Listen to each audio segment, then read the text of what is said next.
Bakit nga ba mabenta si Pagsibol Village? Hello, I am Cindy Bernal Hapil. Sales manager po ako ng Dream House Realty.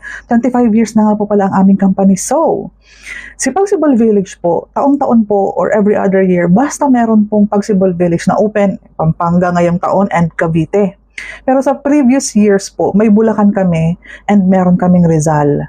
Ngayon po, mabenta siya for this reason. Baka naman makatulong na mag-guide ka or bakit maganda ma-consider mo din po si Pagsibol Village.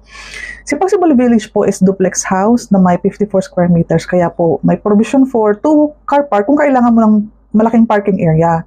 Kasi open layout po ang loob pati yung ating parking area. Actually, service area siya. So, since naka-open layout siya, kung may dalawang car ka at kailangan mo ng malaking parking for your sasakyan or kailangan mo ng sobrang lote for whatever reason na kailangan mo talaga siya, pwede siyang i-extend, i-expand, i-cover. Kung gusto mo ng third room,